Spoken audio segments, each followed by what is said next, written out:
محمد وآل محمد صلوات.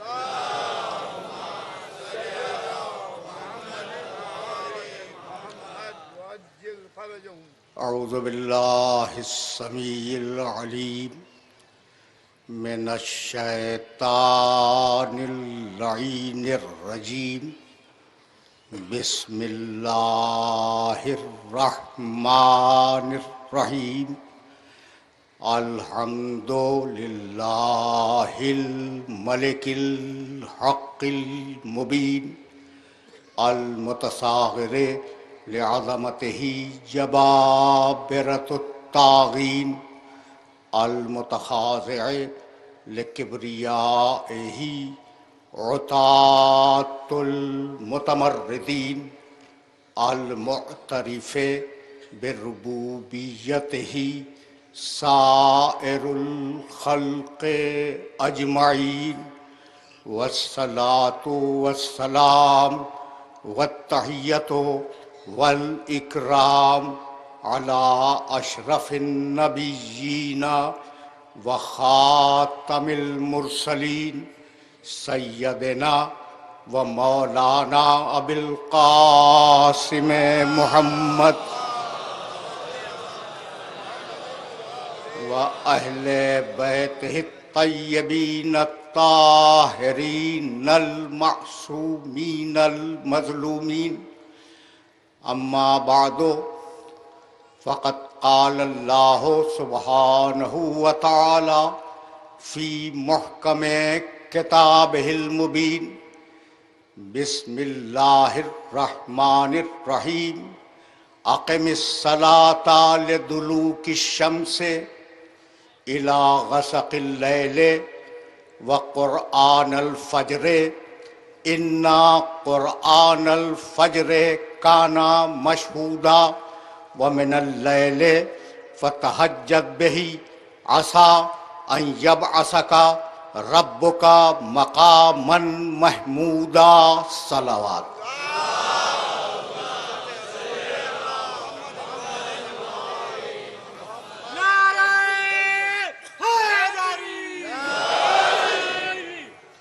عزیزان محترم، کل شام کو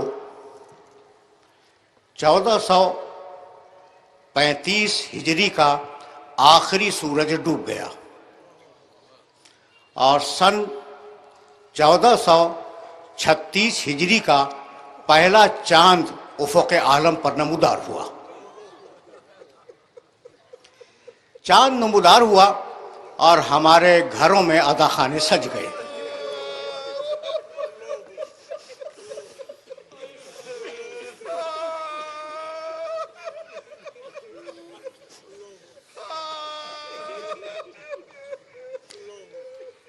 میرے دوستو، میرے عزیزو، یہ جو عزاخانے ہیں نا گھروں میں، ان کی ایک روایت ہے، اور وہ روایت یہ ہے کہ ہم انہیں بناتے ہیں حسین پر رونے کے لیے.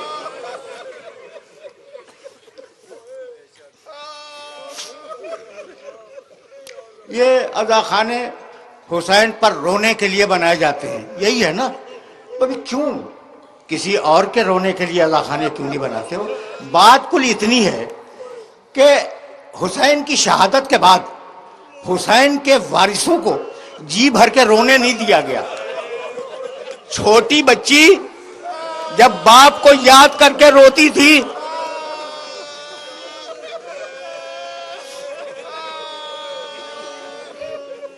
تو ظالم تازیانوں کی سزا دیا کرتے تھے. آغاز محرم ہے، تمہیں یہ حق ہے اور ذہن انسانی کو یہ پوچھنے کا حق ہے کہ حسین نے ایسا اقدام کیوں کیا جس کے بعد ان کی نسل پر اور ان کے نسب پر اتنی پریشانیاں اور اتنی مصیبتیں وارد ہوئیں. حسین ابن علی، یہ سوال تو ہے نا کہ بھئی حسین نے ایسا کام کیوں کیا کہ جس کے بعد اتنے مصائب ٹوٹ پڑے ان کے خاندان کے اوپر. حسین نے اس کا جواب خود دیا ہے. جب چلے ہیں مدینے سے تو یہ لکھ کے چلے ہیں کہ انی لم اخرج اشرن ولا بطرن ولا مفسدن ولا ظالمن. میں جو اٹھ رہا ہوں مدینے سے اور میں یہ قیام کر رہا ہوں تو اس کا مقصد توسیع پسندی نہیں ہے، ملک کا حصول نہیں ہے، کسی شخص پہ ظلم کرنا نہیں چاہتا، کوئی اور مقصد میرے اس قیام کا نہیں ہے. بل خرجت لطلب الاصلاح فی امت جدی، اپنے نانا کی امت کی اصلاح چاہتا ہوں. تمہیدی گفتگو ہے میرے دوستو، میرے ساتھ ساتھ رہنا، اور سلسلہ گفتگو ظاہر ہے کہ بہت طویل ہے. بل خرجت لطلب الاصلاح فی امت جدی، میں اپنے نانا کی امت کی اصلاح چاہتا ہوں، اس لیے میں نے خروج کیا. پالیسی تو آ گئی نا حسین کی. عجیب بات یہ ہے، تھوڑا سا میرے ساتھ چلنا.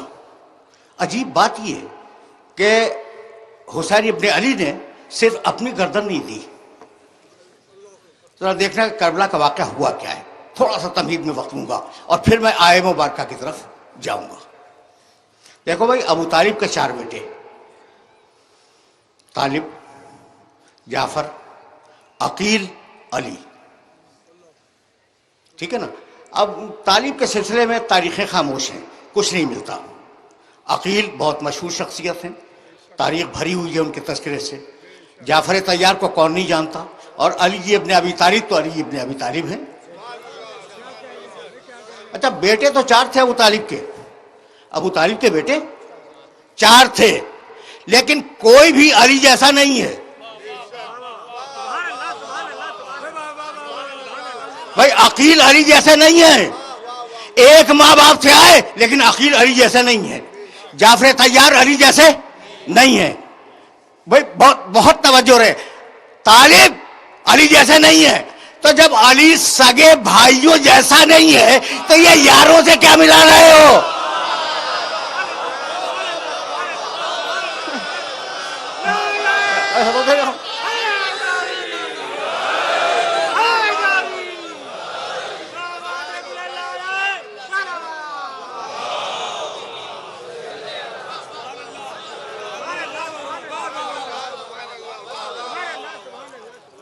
میں جملہ تو یاد رکھو گے نا کہ علی جب اپنے بھائیوں جیسا نہیں ہے، اپنے بھائیوں سے نہیں ملتا، تو دوسروں سے کیا ملے گا؟ تو ابو طالب کے 3 بیٹے. اب طالب کا ذکر تاریخیں خاموش ہیں اس لیے ذکر نہیں کر سکتا. جعفر، عقیل، علی. ٹھیک ہے نا. کربلا کے میدان میں حسین نے صرف اپنے ساتھی قربان نہیں کیے، تینوں سگے چچاؤں کی اولاد قربان ہوئی ہے. جب اصحاب گئے، جب انصار گئے، جب کوئی دوست نہ رہا تو اب بنی ہاشم کی باری آئی. اور جب بنی ہاشم کی باری آئی تو سب سے پہلے جو لوگ میدان میں گئے وہ اولاد عقیل ہیں. اور اولاد عقیل میں سب سے پہلے جو 2 بچے گئے وہ مسلم ابن عقیل کے 2 بیٹے ہیں. کیا تمہیں پتا ہے کہ اولاد عقیل کے 8 لاشیں حسین نے میدان کربلا میں اٹھائی ہیں؟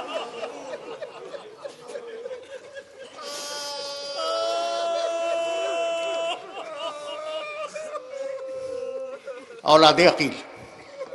اولاد عقیل کے بعد دیکھو، میں ترتیب شہادت بیان نہیں کر رہا ہوں، صرف یہ بتلا رہا ہوں کہ اس خاندان کے کتنے لوگ تھے.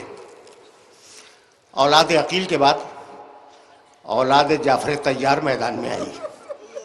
جعفر طیار کی اولاد پوچھو گے نا کون ہے؟ عبداللہ ابن جعفر طیار. جعفر طیار کے بیٹے عبداللہ، اور عبداللہ کے 2 بیٹے انو محمد. جب مسلم کے بیٹے شہید ہو گئے، عقیل کی اولاد شہید ہو گئی، تو ایک مرتبہ فضہ سے کہا، فضہ ذرا میرے بھائی کو تو بلا. فضہ حسین کو بلا کے لائی. اب بھائی سے زیادہ بہن کے تیور کو کون پہچانے گا؟ چہرے پہ جلال دیکھا، کہا بہن بات کیا ہے؟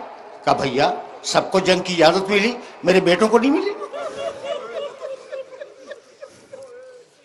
حسین کی آنکھوں میں آنسو آ گئے. کہنے لگے کہ بہن یہ شیر کے بچے ہیں، ہر بار کہتے ہیں مامو جان ہمیں جنگ کی اجازت دیجیے، لیکن میں نے اجازت نہیں دی. کہا بھیا اب میں آپ سے درخواست کروں گی، آپ منع تو نہیں کریں گے نا؟ کہا بہن آج تک تمہاری کوئی بات میں نے رد کی ہے؟ کہا بھیا میرے بچوں کو جنگ کی اجازت دیجیے. کہا تمہارے کہنے پہ اجازت دے رہا ہوں. جب اجازت مل گئی نا تو دونوں بچوں کو سینے سے لگایا اور کہا بیٹو میدان میں یہ کہنے کی ضرورت نہیں ہے کہ تم جعفر طیار کے پوتے، تم حیدر کرار کے نواسے ہو، یہ کہنے کی ضرورت نہیں ہے. ایسا لڑو کہ فوجیں خود پکار اٹھے کہ جعفر طیار کا پوتا لڑ رہا ہے، حیدر کرار کا نواسا لڑ رہا ہے. بچے گئے، شہید ہوئے، آواز دی، عباس چلے، حسین چلے. ایک لاشا عباس نے اٹھایا، ایک لاشا حسین نے اٹھایا. جب آئے ہیں نا اس خیمے میں جس میں لاشیں لا کے رکھے جا رہے تھے تو فضا دوڑتی ہوئی گئی اور کہنے لگی بی بی آپ کے بیٹے آ گئے. پہچانو کربلا کو.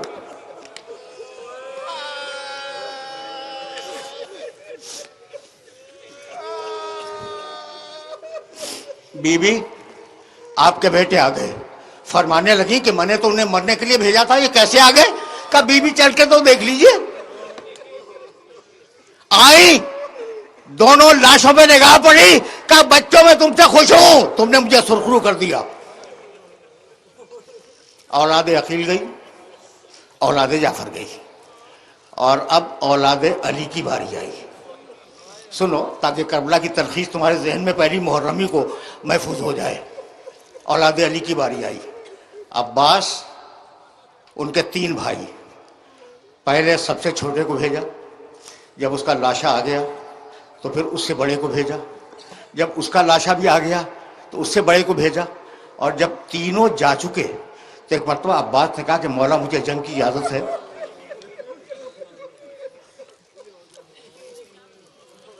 میں تم سے پوچھنا چاہ رہا ہوں کہ عباس کو تو شہید ہونا ہی تھا نا، شہید ہونا تھا، کہہ دیتے کہ مولا مجھے سب سے پہلے کہہ دے. بھائیوں کو کیوں بھیجا؟ بھائیوں کو کیوں بھیجا؟ بھائی جو ہوتا وہ ہوتا، پہلے شہید ہو جاتے. عباس کہا کہ نہیں، میں اپنے مولا کو بے یار و مددگار نہیں چھوڑوں گا. یہ میرا مولا اکیلا کیسے لاشیں اٹھائے گا؟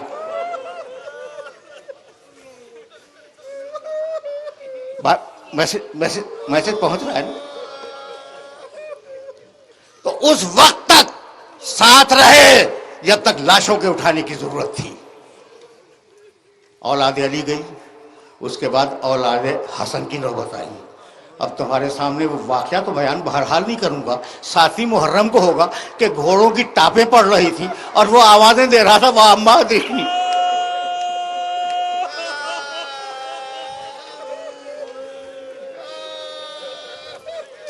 یہ کربلا کی تلخیص ہے جو تمہارے سامنے میں عرض کر رہا ہوں. میں اولاد حسن گئی اور اب اولاد حسین کی باری آئی.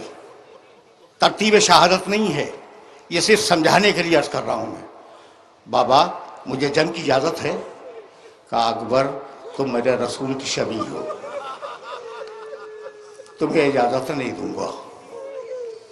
کسی صورت میں اجازت ملی، میدان میں آئے، 200 فوجیوں کو قتل کیا، واپس آئے اور واپس آنے کے بعد کہنے لگے کہ بابا ان العطش قد قتلنی وان ثقل الحدید قد اجہدنی.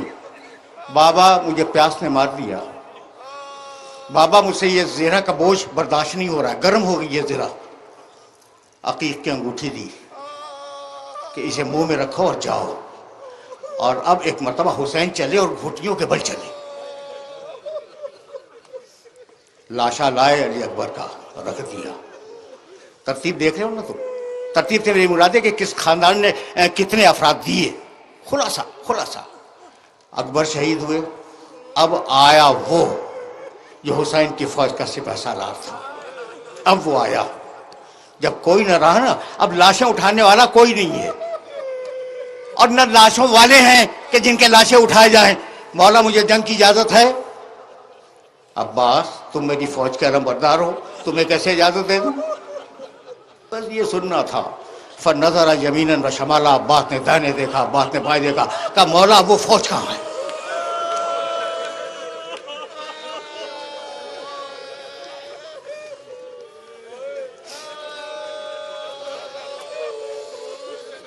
یہ تلخیص تھی کربلا کی جو تمہارے سامنے پیش کر رہا تھا. اور جب عباس نے پکارا تو حسین عباس کے لاشے پہ آئے اور 3 جملے حسین نے کہے: الان ان کا سارا ظہری، آج میری کمر ٹوٹ گئی. وقلت ہیلتی، سہارا ختم ہو گیا. اور اس کے بعد ایک جملہ کہا تم سے بہتر کون سمجھے گا: کمر ٹوٹ گئی، سہارا ختم ہو گیا. وشمت بی عدوی، اور عباس اب دشمن تانے دے رہا ہے کہ لاؤ عباس کو.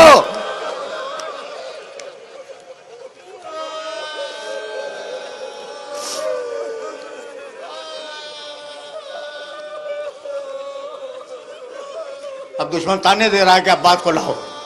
عباس بھی گئے اور اب وہ بچا جو میدان کربلا کا خدا کی قسم کھا کے کہہ رہا ہوں سب سے بڑا مجاہد ہے. تمہارا ذہن چلا گیا حسین کی طرف. حسین سے بھی بڑا ایک مجاہد ہے کربلا کے میدان میں، 6 مہینے کا بچہ.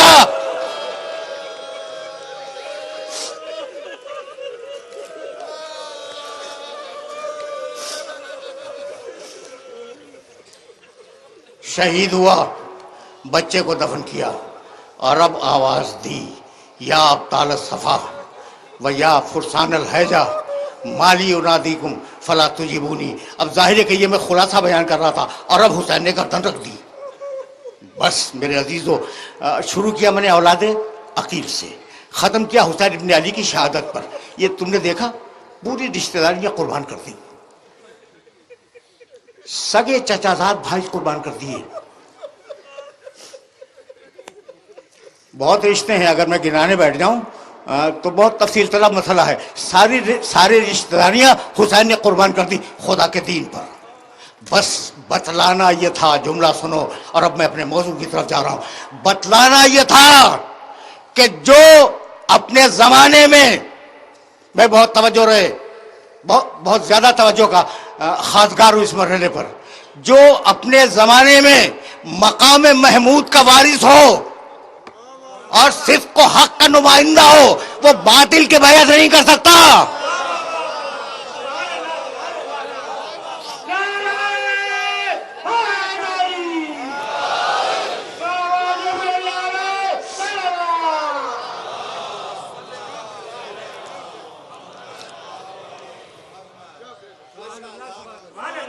ہم اب اس مرحلے پر اپنے موضوع سے متصل ہوئے، مقام محمود اور صدق و حق. اس موضوع کو جسٹیفائی کرنے کے لیے میں نے سورہ بنی اسرائیل کی 2 مسلسل آیتوں کی تلاوت کا شرف حاصل کیا. ظاہر ہے کہ ایک مسلسل خط فکر ہے جسے 9-10 دنوں پر ڈسٹریبیوٹ ہونا ہے، تقسیم ہونا ہے مسلسل خط فکر کو. آج تمہیدی گفتگو ہے، صرف ترجمہ سنتے جاؤ آیت مبارکہ کا. پہلی آیت پھر دوسری آیت: اقیم الصلاۃ لدلوک الشمس الی غسق اللیل. حبیب نماز قائم کرو سورج کے زوال سے رات کے اندھیرے تک. پہلا وقت نماز کا کیا دیا؟ سورج کے زوال سے. دوسرا وقت کیا دیا؟ رات کا اندھیرا. 2 وقت ہو گئے. وقرآن الفجر، اور حبیب نماز قائم کرو صبح کے وقت، صبح کو قرآن پڑھو. ان قرآن الفجر کان مشہودا، یقیناً صبح کی نماز گواہیوں والی نماز ہے. واضح کروں گا گواہیوں والی نماز کا مطلب کیا ہے. بہت توجہ رہے. نماز قائم کرو سورج کے زوال کے بعد، رات کے اندھیرے میں اور صبح کے وقت. علیکم السلام.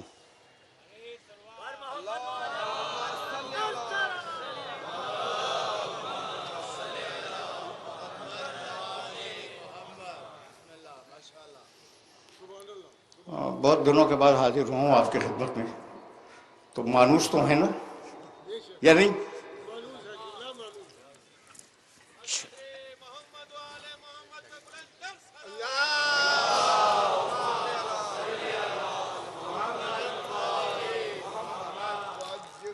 تو اب بھائی سننا: اقیم الصلاۃ لدلوک الشمس، نماز قائم کرو سورج کے زوال کے بعد. الا غسق اللیل، رات کے اندھیرے میں. دو وقت ہو گئے، وہ قرآن الفجر اور سور کے وقت. ان قرآن الفجر کان مشہودا ومن اللیل فتہجد بہ نافلۃ لک. اور حبیب ایک چیز تمہارے ساتھ مخصوص ہے، تم پر میں واجب کر رہا ہوں کہ تم رات کے اندھیرے میں قرآن کی تلاوت کیا کرو. یہ نماز شب ہے جو رسول پہ واجب تھی. بہت توجہ رکھنا. ومن اللیل فتہجد بہ، رات کے وقت تم قرآن پڑھو. عسیٰ ان یبعثک ربک مقاما محمودا. اللہ نے یہ طے کیا ہے کہ تم اگر نماز شب پڑھو گے تو اللہ تمہیں مقام محمود پہ فائز کر دے گا.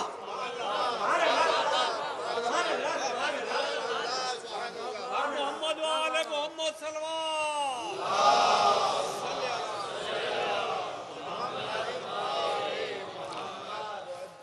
آہستہ آہستہ سلسلہ فکر کو آگے بڑھاؤں گا. دیکھو بھائی، اب تم نے ایک آیت سن لی اور میں نے اس کو 2 مرتبہ دہرایا. نماز پڑھو سورج کے زوال کے بعد، نماز پڑھو رات کے اندھیرے میں، نماز پڑھو صبح کے وقت. 3 وقت بتائے، 3 وقت ہے نا ایگزیکٹلی. پروردگار نے سورہ ہود میں 11واں سورہ ہے قرآن مجید کا اور 114ویں آیت ہے، نماز کے یہی 3 وقت بتائے. وَأَقِمِ الصَّلَاةَ طَرَفَيِ النَّهَارِ وَزُلَفًا مِنَ اللَّيْلِ. نماز قائم کرو دن کے دونوں سروں پر. دن کا پہلا سرا طلوع آفتاب سے پہلے، دن کا دوسرا سرا زوال آفتاب کے بعد.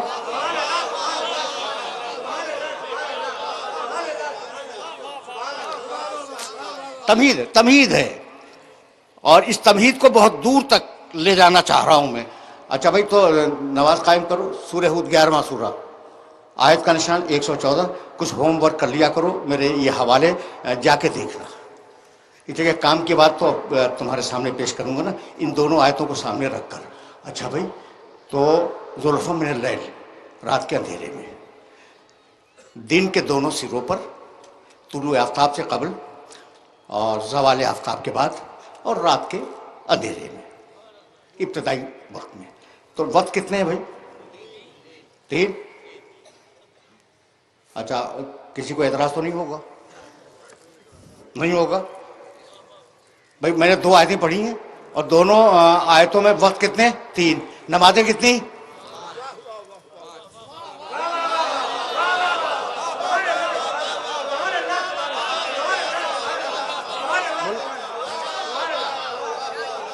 سامنے کی بات ہے بھائی، سامنے کی بات ہے یا نہیں کہ وقت کل 3 اور نمازیں 5. تو اب مجبوری ہے نا کہ ان 5 نمازوں کو 3 وقتوں میں ایڈجسٹ کرنا ہوگا.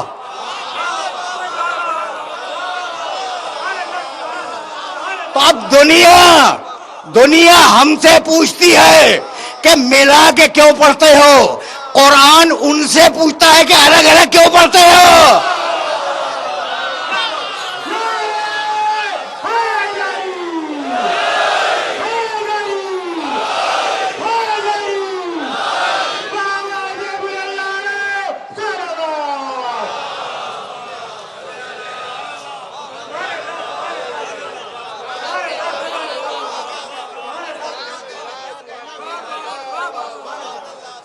بھائی، میں نے آیت ہی ایسی منتخب کی ہے جس میں ذکر نماز ہے، تو اب ذرا سا نماز پہ سنتے چلو اور ذرا سا دور جانا ہے. تمہیدیں استوار کر رہا ہوں، آگے کام آئیں گی. اچھا بھائی، تو نماز تاریخ انسانیت میں ہر دور میں واجب رہی. یاد رکھنا اس بات کو. تاریخ انسانیت کا کوئی دور ایسا نہیں گزرا جب نماز انسانوں پہ واجب نہ ہو. سورہ مریم 19واں سورہ اور بہت طویل آیت ہے، 59ویں آیت. میں فقط ایک جملہ پڑھوں گا. آدم کے عہد میں نماز تھی، نوح کے عہد میں نماز تھی، ان کے بعد جو انبیاء مرسلین آئے نماز تھی. فخلف من بعدہ خلف اضاعوا الصلاۃ واتبعوا الشہوات. اس کے بعد جو نسلیں آئیں انہوں نے نماز کو ضائع کر دیا. تو شروع میں نماز تو تھی لیکن نماز جو ہے وہ ضائع ہو گئی. ٹھیک، یہ ایک آیت. پھر پروردگار نے عجیب انداز سے حضرت ابراہیم کی دعا نقل فرمائی. واضح تصور ابراہیم کے ایسے آتا ہے: ربنا انی اسکنت من ذریتی بواد غیر ذی زرع عند بیتک المکرم. پروردگار، میں اپنی باد ذریت کو تیرے مکرم گھر کے پڑوس میں آباد کر کے جا رہا ہوں. کیوں؟ ربنا لیقیموا الصلاۃ، اس لیے کہ وہ نماز قائم کریں.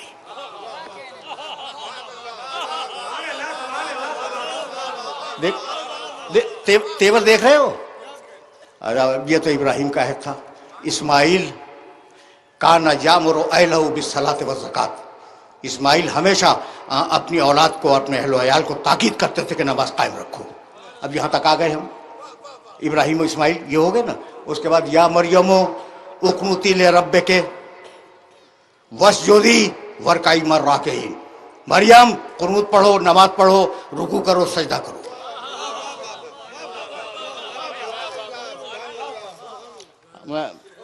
آرام سے چل رہے ہو نا، اس لیے کہ 10 دنوں پہ مشتمل گفتگو ہے اور میں ان کی بنیادوں کو استوار کر رہا ہوں. اچھا بھائی، عیسیٰ،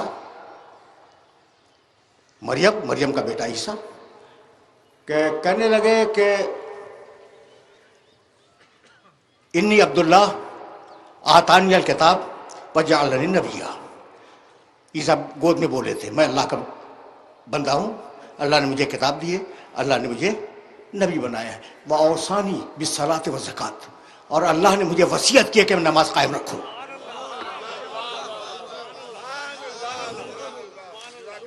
میں نے آدم علیہ السلام سے لے کر عیسیٰ علیہ السلام تک آپ کے سامنے مختصر سی تاریخ نماز کی بیان کر دی، ٹھیک ہے نا؟ تو اب وہ ان کے ارکان کیا تھے، ان کے شرائط کیا تھے، مجھے نہیں معلوم.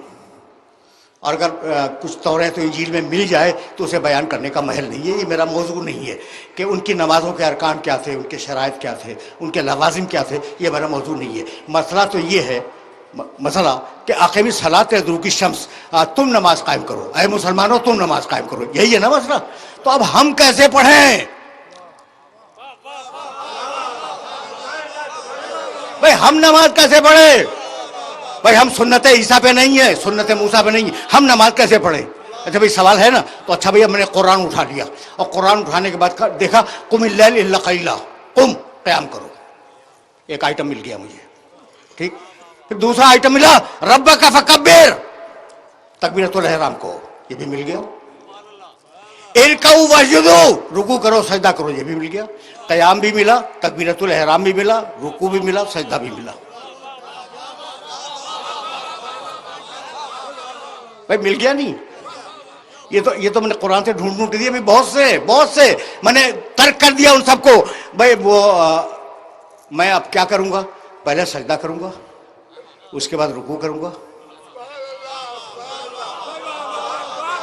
اس کے بعد قیام کروں گا، اس کا کہوں گا اللہ اکبر. یہ نماز منہ پہ مار دی جائے گی. بھائی ٹھیک ہے یا نہیں؟ اچھا تو اب کیا کریں؟ کہا صلو کما رأیتمونی اصلی. اب یہاں سے میرا محمد داخل ہوا شریعت میں.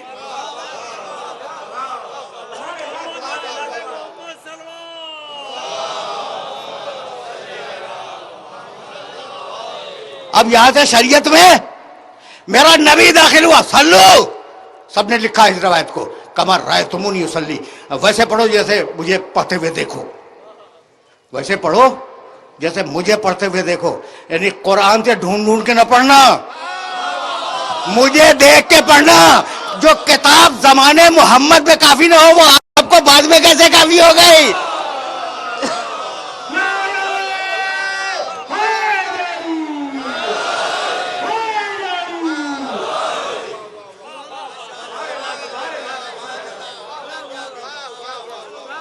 یعنی عجیب بات ہے. اچھا بھائی میں کچھ نہیں بدلتا، صرف ترتیب میں نے بدلی ہے، صرف ترتیب بدلی ہے. یعنی میں نے قیام لیا قرآن سے، رکوع لیا قرآن سے، سجدہ لیا قرآن سے، قرات سورے کی حمد کی قرات وہ قرآن سے لے لی، اور صرف میں نے تبدیل کی ہے صورتحال. صورتحال بدلی ہے نا. آپ نے کہا نماز منہ پہ مار دی جائے گی، جیسی محمد رسول اللہ نے پڑھی ویسی پڑھو، اپنی ترتیب نہ بناؤ. تو جب محمد کی دی ہوئی ترتیب کو بدل نہیں سکتے تو محمد کے دیے ہوئے آدمی کو کہاں سے بدل دو گے؟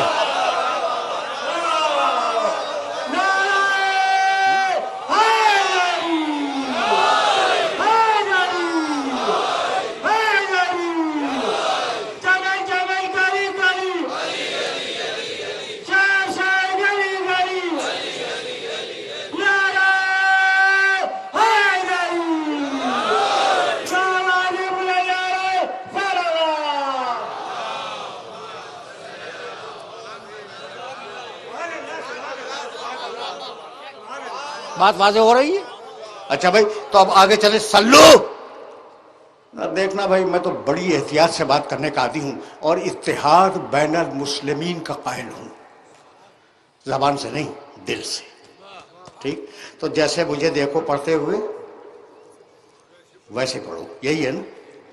اچھا بھائی، تو اب آپ کو پتا ہے کہ آج مسلمانوں نے جو مسجدیں بنائی ہوئی ہیں ان میں مختلف طریقے سے پڑھی جاتی ہیں، مختلف طریقوں سے پڑھی جاتی ہیں. آپ کے علم ہے نا بات؟ اچھا بھائی، تو اب چھوڑو مکے کی زندگی کو، بات بہت لمبی ہو جائے گی، لیکن ایک بات اب مجھے سے سنو گے اور مجھے سے سنتے جاؤ.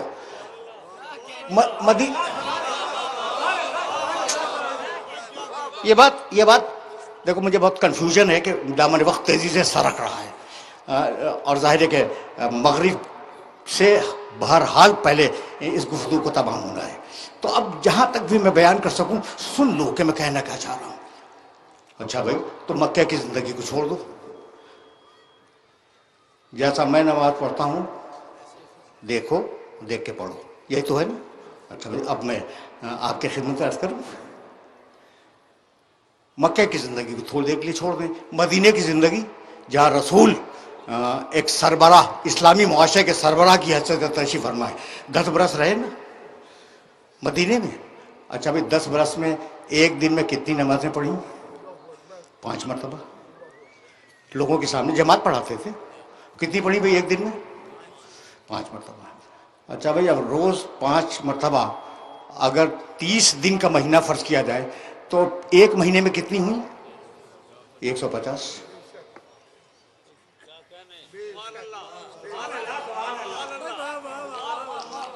کتنی ہوئی؟ 150 ایک مہینے میں 150.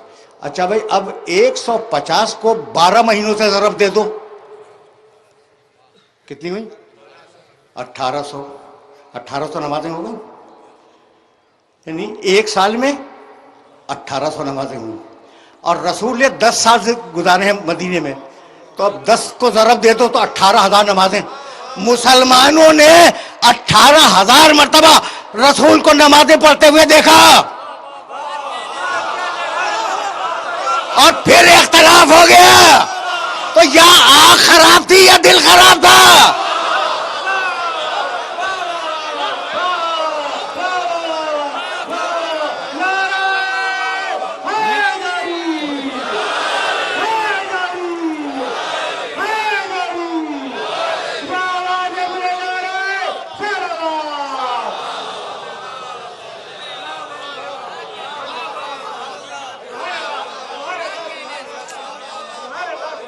یہ تو حد ہو گئی نا کہ 18,000 مرتبہ دیکھا اور پھر نماز مرتب نہ کر سکے. اس لیے اب یا رسول اللہ، آپ پر لازم ہے کہ اگر نماز چھوڑ کے جا رہے ہیں تو ایک نماز پڑھنے والا بھی چھوڑ کے جائے. اور جب تک دنیا میں نمازی ہیں ایک سچا نماز پڑھنے والے کا وجود ضروری ہے.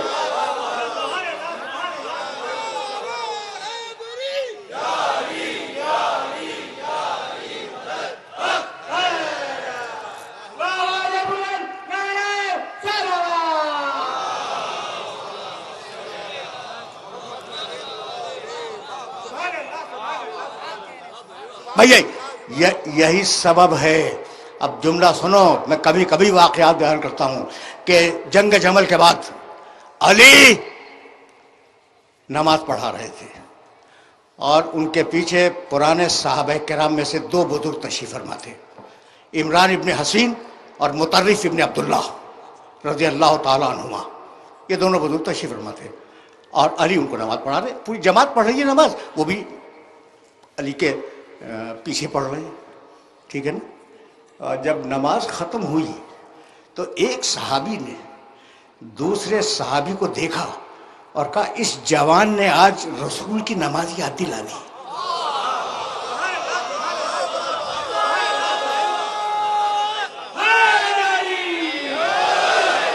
اس جوان نے آج رسول کی نماز یاد دلا دی.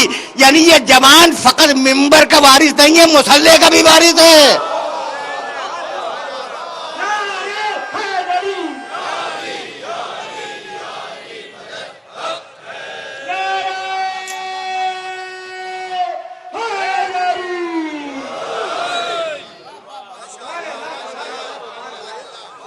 میرے عزیزو, میرے دوستو, آج گفتگو طویل نہیں ہوگی, تمہیدی گفتگو ہے, محرم کی پہلی تاریخ ہے. اور اب جب نماز تک آ گئے ہو نا تو ایک جملہ سنتے جاؤ. بھائی نماز ٹھیک ہے, پڑھ لو بھائی, پڑھ لو, نماز پڑھو. اچھا قبلے کی طرف پیٹ کر کے پڑھو.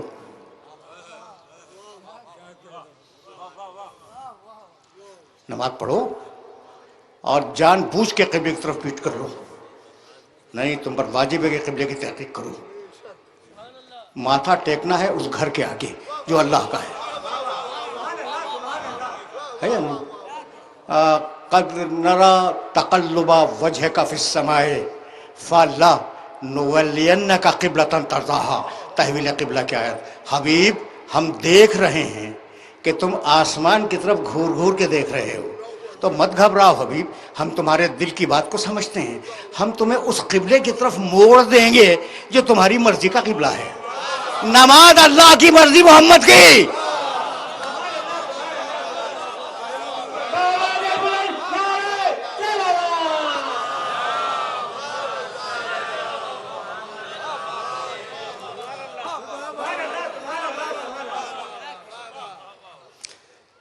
فَلَنُوَلِّيَنَّكَ قِبْلَةً تَرْضَاهَا. ٹھیک ہے نا, ہم تمہیں ایسے قبلے کی طرف موڑ دیں گے جو تمہاری مرضی کا قبلہ ہے. فَوَلِّ, ٹکڑا ہے آیت کا, فَوَلِّ وَجْهَكَ شَطْرَ الْمَسْجِدِ الْحَرَامِ.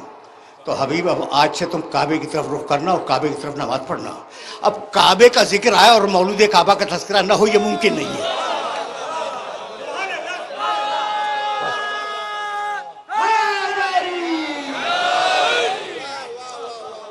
دیکھو بہت قریب ہو گئے نا دامن مغرب سے, دامن مغرب سے ہم بہت قریب ہو گئے, تو اب گفتگو روک دوں گا. بھائی قبلے کا ذکر ہو, کعبے کا تذکرہ ہے, اور مولود کعبہ کا تذکرہ نہ ہو, ممکن نہیں ہے. یا علی مثلوں کا مثل الکعبہ.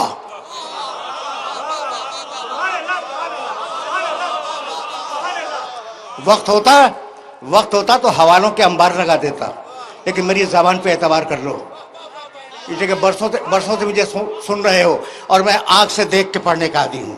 ٹھیک ہے نا. یا علی مثلوں کا مثل الکعبہ. علی تمہاری مثال کعبے کی مثال ہے. توتا الیہا ولا تاتی, روایت کا ٹکڑا, تمہیں ہدیہ کر رہا ہوں. یا علی تمہاری مثال کعبے کی مثال ہے, اور کعبے کا مزاج یہ ہے کہ وہ اپنا حج کروانے یا اپنی نماز پڑھوانے لوگوں کے پاس نہیں جاتا, لوگ اس کے پاس آتے ہیں. علی کعبے جیسا, کعبے کے آگے سر جھکاؤ, علی کے آگے دل جھکاؤ.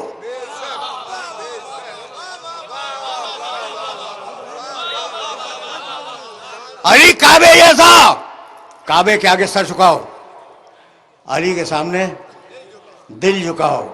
علی کعبہ جیسا, توجہ رہے, اس کا حق دینے کے لیے اس کے پاس جاؤ, وہ مانگنے کے لیے نہیں آئے گا.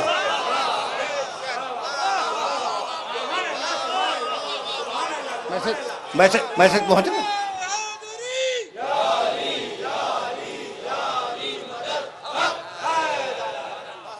وقت نہیں ہے میرے پاس اب وقت نہیں ہے.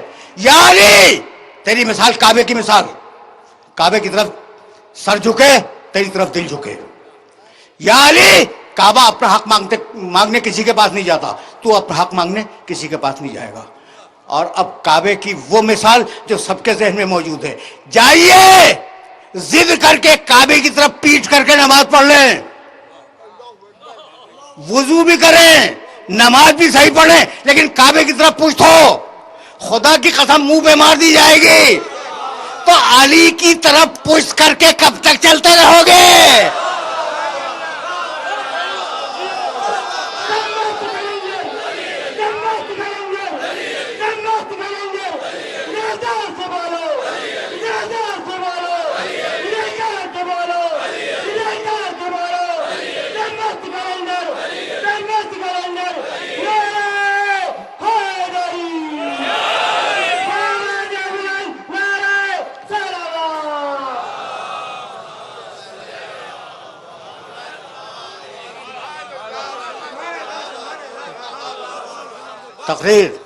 تقریر اس مرحلے پہ رکے گی، علی تیری مثال کعبے کی مثال۔ اچھا تو اب تمہاری ضیافت طبع کے لیے ایک جملہ تو کہہ جاؤں نا۔ حوالے میرے پاس، میں تمہارے شہر میں رہتا ہوں، حوالے دیکھنے میرے پاس آ جانا، اور بڑے بڑے مبارک لوگوں کی کتابوں سے دکھلاؤں گا۔ مبارک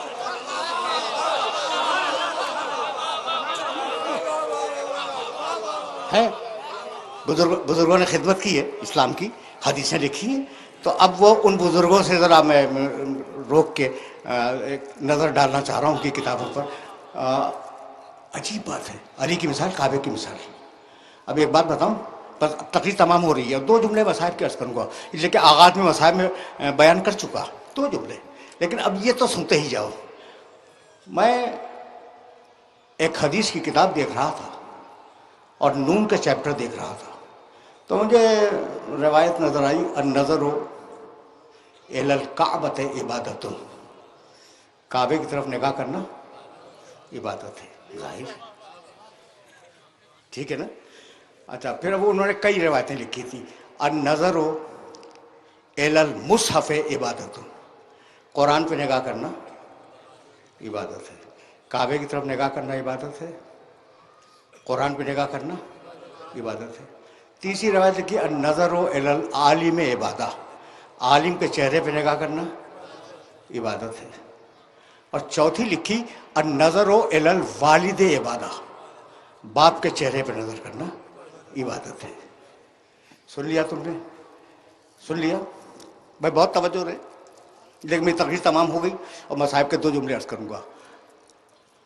کعبے کی طرف نگاہ کرنا عبادت ہے، باپ کے چہرے پہ نگاہ کرنا عبادت ہے، قرآن پہ نگاہ کرنا عبادت ہے، اور کیا چیز بچی؟ عالم، چلو بھائی، عالم کے چہرے پہ نگاہ کرنا عبادت ہے۔ بھائی جب کعبے کو دیکھ رہے ہو تو قرآن کو نہیں دیکھ رہے ہو، یہی ہے نا، اور جب قرآن کو دیکھ رہے ہو تو کعبے کو نہیں دیکھ رہے۔ ایسا ڈھونڈو جو باپ بھی ہو، عالم بھی ہو، قرآن بھی ہو، اور کعبہ بھی ہو، نہیں ملے گا، بس النظر الی وجہ علی عبادہ۔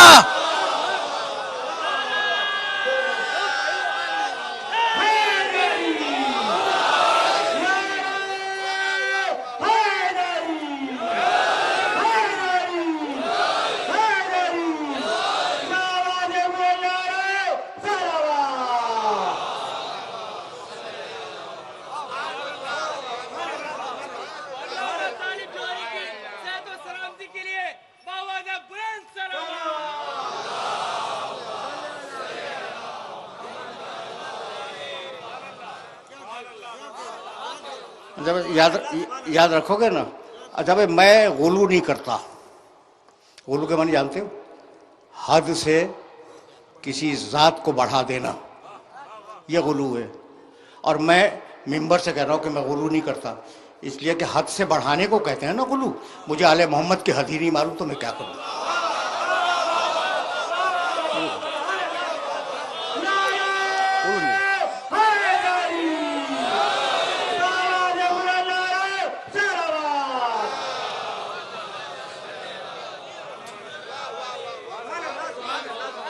دیکھو بھائی آخری جملہ سنو، اور اب 2 جملے مصاحب کے بھی عرض کروں گا، لیکن اب یہاں پہ بات کو میں روک رہا ہوں۔ نماز کی بنیاد کعبہ، اگر قبلہ ہی ہو تو نماز کدھر پڑھو گے؟ ٹھیک، تو یا علی مسئلہ کو مسئلہ الکعبہ، علی تیری مثال کعبے کی مثال ہے نا؟ اب اگر علی رسول کے فرمان کے مطابق کعبے سے بڑھ جائے، گھبرا گئے؟ وہ گھبرا گئے؟ میں کیا کروں بھائی؟ اگر علی بڑھ جائے تو کوئی میری ذمہ داری ہے؟ فرمان رسول ہے۔ اب میں جملہ عرض کروں بھائی، دیکھو کعبہ اللہ کا گھر ابراہیم و اسماعیل نے مل کر بنایا، ہماری پیشانیاں کعبے کے سامنے زندگی بھر، ہم مریں تو قبلہ رخ دفن کیے جائیں، ویسا ہے نا؟ کعبہ اللہ کا گھر، اور وہ دنیا کی محترم ترین چیز ہے مکانوں میں، وہ ہے اللہ کا گھر۔ لیکن اب اگر علی بڑھ جائے تو میں کیا کروں؟ تم پوچھو گے نا کہ کہاں سے کہہ رہے ہیں، بتاؤں؟ بھائی سنو بیٹھ کے اس مجمع میں، کعبہ ایک تسبیح پڑھو 100 تسبیح ہے، ثواب نہیں ہے، لیکن علی پڑھتے رہو، ثواب ہے۔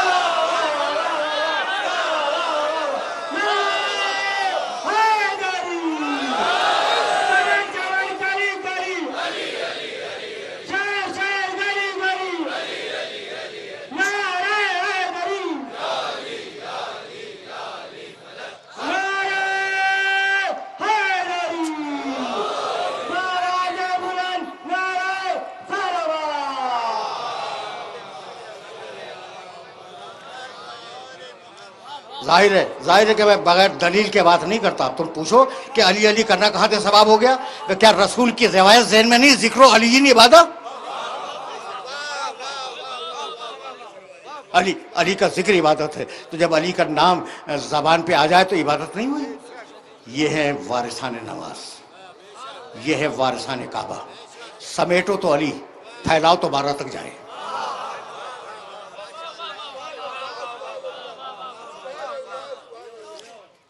اگر ان وارثوں کو سمیٹو تو علی، پھیلاؤ تو 12ویں تک یہ سلسلہ جائے۔ بس کیا زیارت حسین میں یہ نہیں پڑھتے؟ اشہد انک قد اقمت الصلاۃ وآتیت الزکوٰۃ، فرزند رسول میں گواہی دیتا ہوں کہ نماز آپ نے قائم کی۔ دیکھو میں نے تو حسین کی زیارت کا ایک جملہ پڑھا، تمہاری صدائیں بلند ہو گئی۔ 2 جملے سنو، مجھے اجازت دے دو، دامن وقت میں گنجائش نہیں ہے۔ جب چلے ہیں نا مدینے سے تو سب سے خدا حافظ کر کے اپنی نانی ام سلمہ کے پاس آئے۔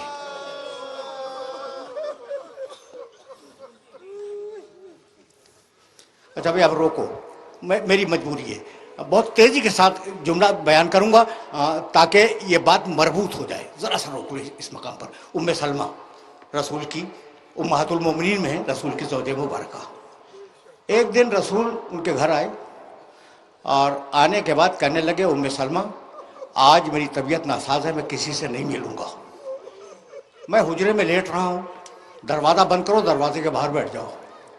ام سلمہ بیٹھ گئی، رسول اندر آرام کر رہے ہیں۔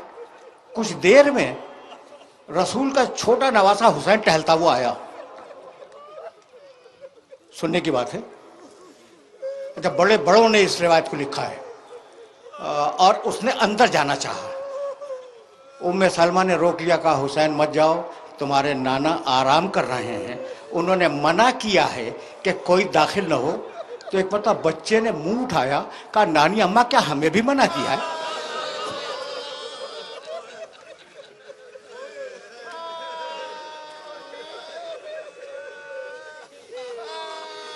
کہا ہاں بیٹا سب کو منع کیا ہے۔ راوی کہتا ہے کہ حسین پلٹا بچہ۔ ایک مرتبہ حجرے کے اندر سے آواز آئی، ام سلمہ تم نے میرے حسین کو بھی واپس کر دیا۔